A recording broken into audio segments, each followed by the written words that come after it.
They were called the people of the sun and believed that they were elected by their tribal god to carry out the destiny of the world.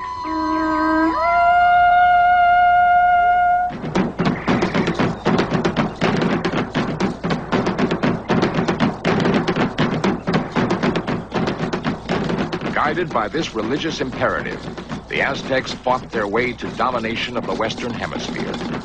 They exacted tribute from over 30 other city-states. In 1519, ruled by the priest-king Montezuma, they were at the zenith of their power. But on April 22nd of that year, a small army of 508 soldiers, led by Conquistador Hernan Cortez, landed on the shore of Mexico. Why did Montezuma refuse to fight this enemy that would ultimately imprison him and change the face of the New World?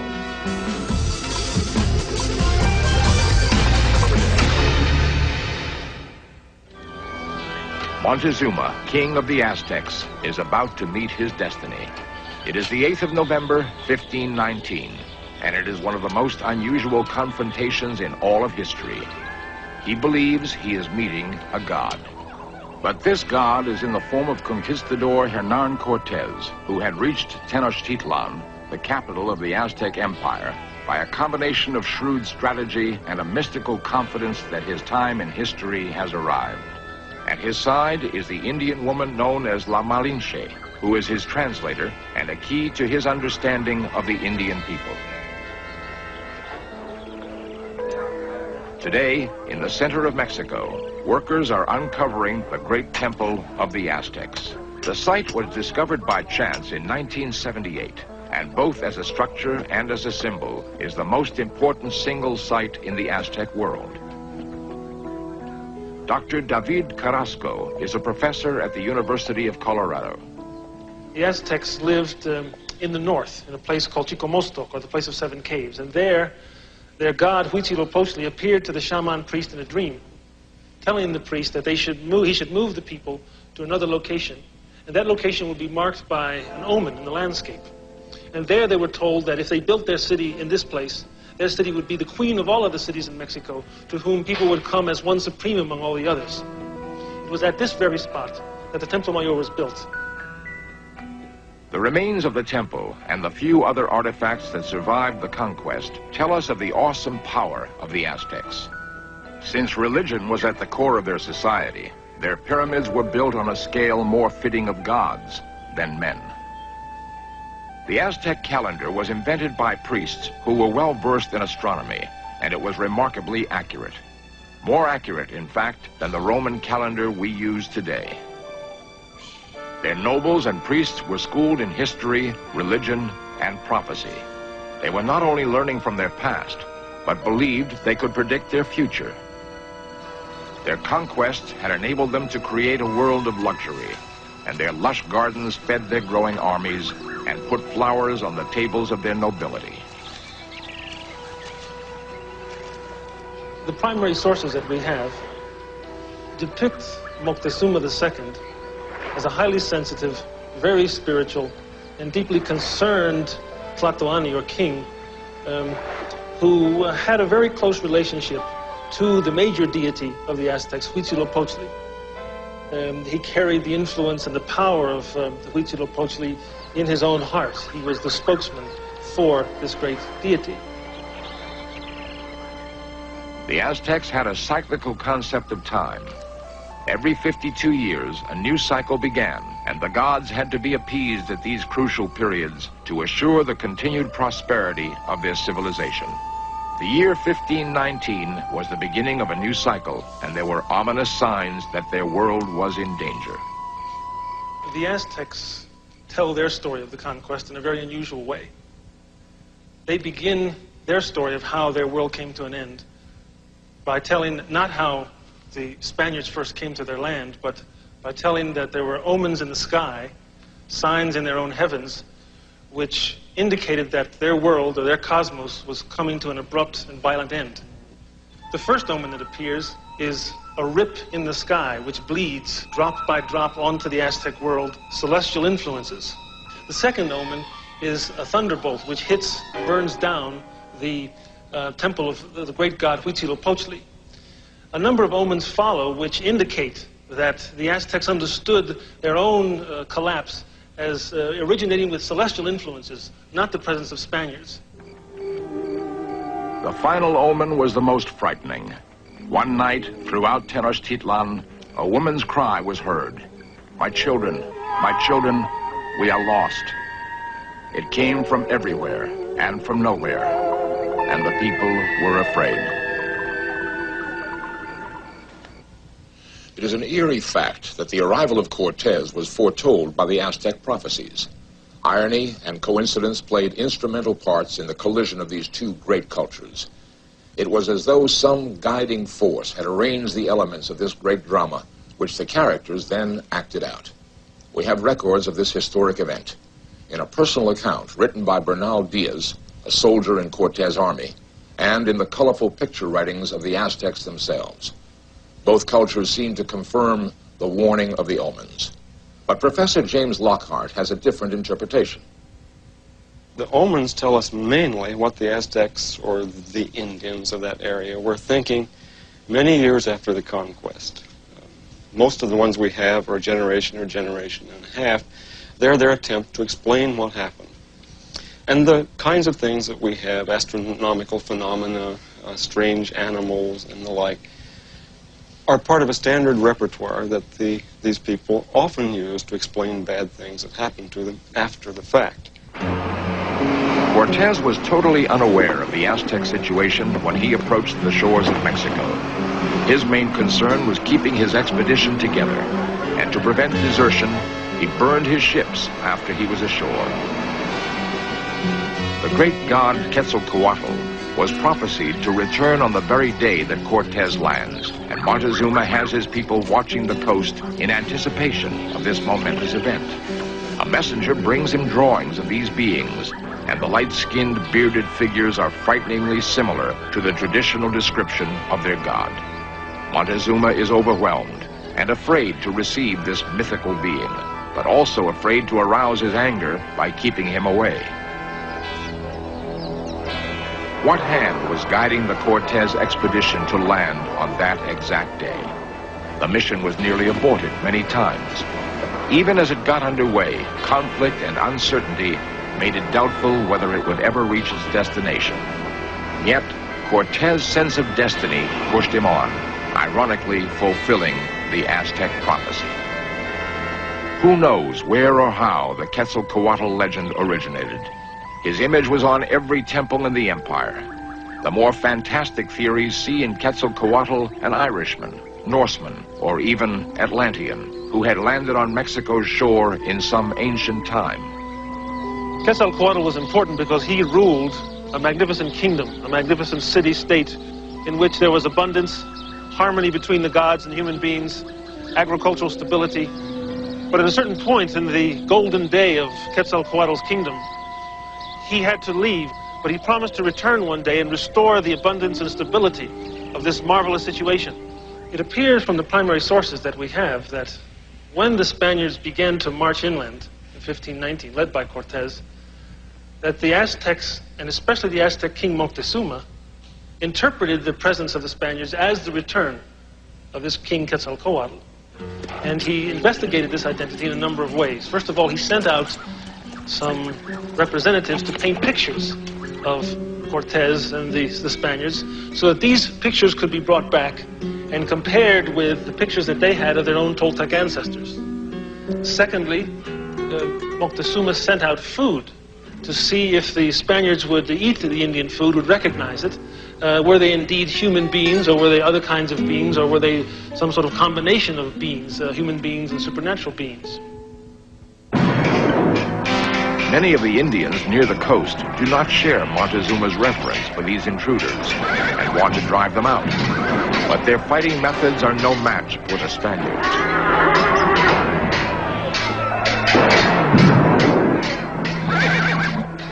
The battles between the Spaniards and the Indians usually ended in Spanish victory. The Spaniards had the great advantage of steel, which both offensive and defensive gave them an advantage that the Indians simply could not equal. The steel sword could cut through anything the Indians had. The steel helmet could not be penetrated by anything the Indians had. The other great advantage that the Spaniards had was the horse, which fulfilled the function, essentially, of a tank in modern warfare. And these two then were used in conjunction. A fairly large body of Spanish footmen with their swords would hack away at huge numbers of Indians, killing them, until they got tired. Whereupon the horsemen would burst out and push the Indians back, which they could do. And then they would return to inside the Spanish group, and the Spaniards would begin doing it all over again. After being defeated on the battlefield, several tribal emissaries beg for peace and bring gifts as a sign of friendship. Cortez uses the occasion to further impress upon them his invulnerability. He has a horse brought to him, knowing that to them, this is a beast of the most fearsome proportion.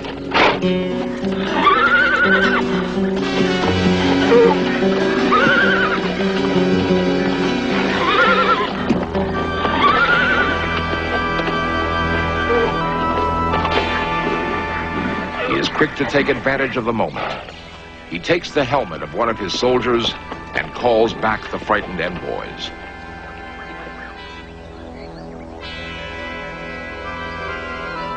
He then commands them to take the helmet to Montezuma and have it filled with gold.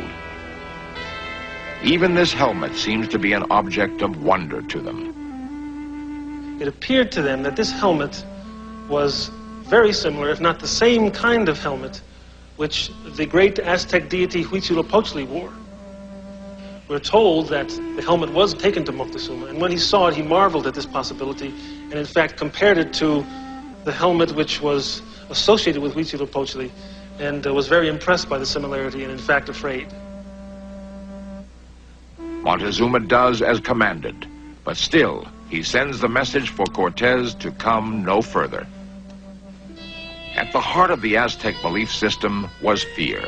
Fear of the apocalypse, which would inevitably come and annihilate the tribe. The function of the Aztec priests was to postpone this apocalypse as long as possible. And this could only be accomplished by pleasing the many gods with the hearts of human sacrificial victims. There are Aztec myths, Aztec stories, which tell that the Aztec city itself, the great temple of the Aztecs, was created as a result of the sacrifice of deities. These stories of sacrifice of gods became the models for the ritual system and the ritual processes of the Aztecs themselves. That is, as the gods had sacrificed themselves to give life to human beings were asked to sacrifice other human beings, which was understood to feed the deities and regenerate the world.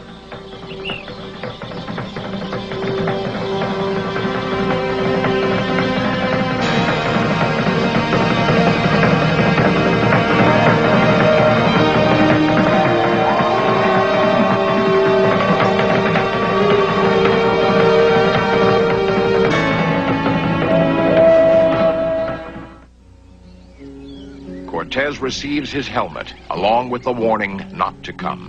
One of the other tribes is more emphatic. We are going to kill these who are called gods and offer them up for sacrifice. Cortez gathers his men to pray for good fortune and strength against an enemy that outnumbers them more than 1,000 to 1.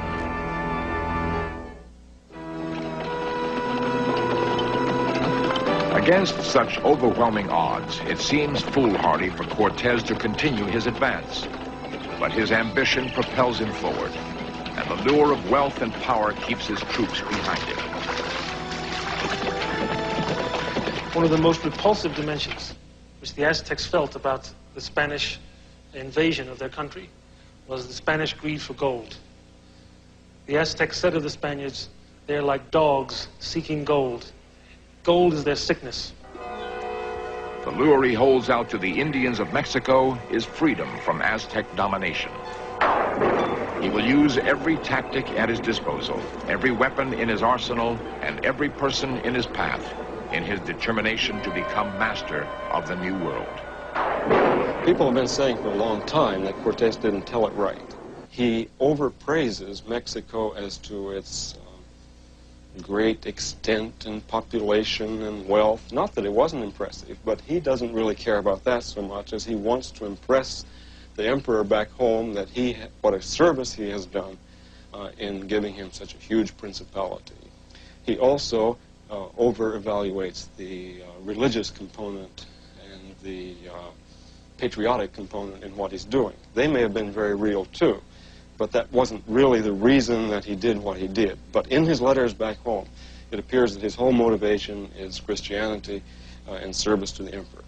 When actually his motivation is that he be confirmed as governor. Even after consulting with his gods, Montezuma can think of nothing to avoid the impending disaster. Cortez is invulnerable in battle and immune to magic spells.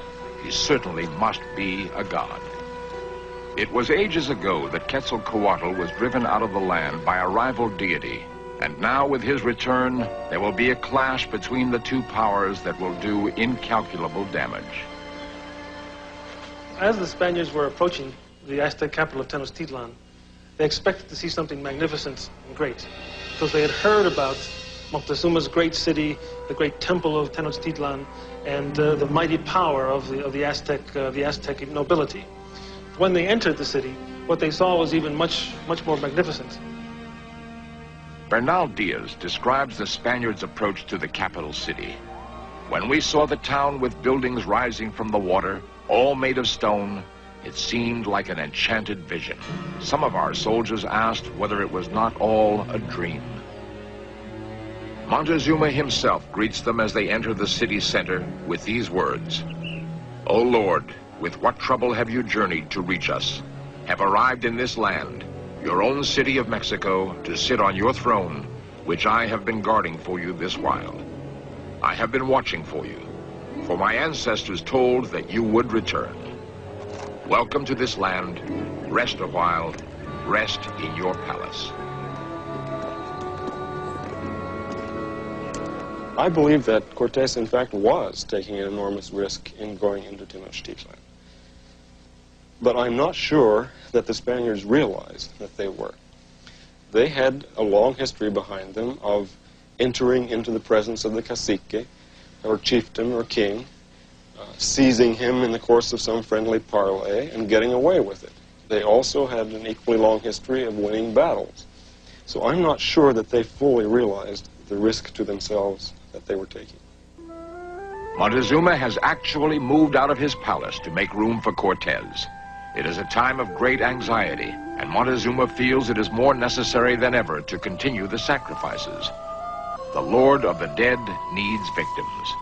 From their quarters, Cortez and his men can see the grisly spectacle of the sacrificial victims being thrown down the steps of the pyramids. Finally, Cortez can endure it no more. When Cortez and his troops first arrived in the city, Moctezuma took them to the great temple. And standing on top of the great temple, Cortez is, according to Bernal Diaz del Castillo, turns to his own priest and says to the priest, perhaps this is a good time to ask Moctezuma to remove his own sacred idol so we can put a cross here. Moctezuma, like many of the other priests and chieftains and leaders in Mexico, were repulsed by this possibility.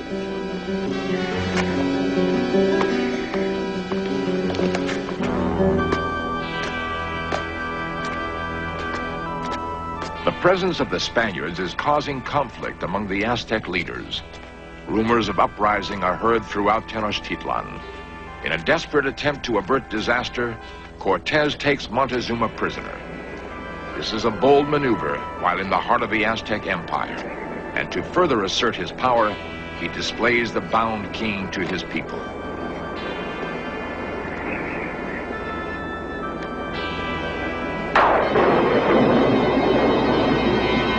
Spaniards now feel free to put up their crosses and altars and demand that the sacrifices stop immediately. There were many uprisings of the same kind as that led to Montezuma's death all over the Spanish Indies. It was a quite predictable process. First you seized the cacique or chieftain, and through him you ran his kingdom. But the people began not to like it, and so invariably you get secondary rebellions after the initial conquest. As the uprising spreads, Cortez sends Montezuma out to persuade his people to stop the fighting. But the situation is out of control. Suddenly, stones rain down on Montezuma. He is mortally wounded and will die 3 days later.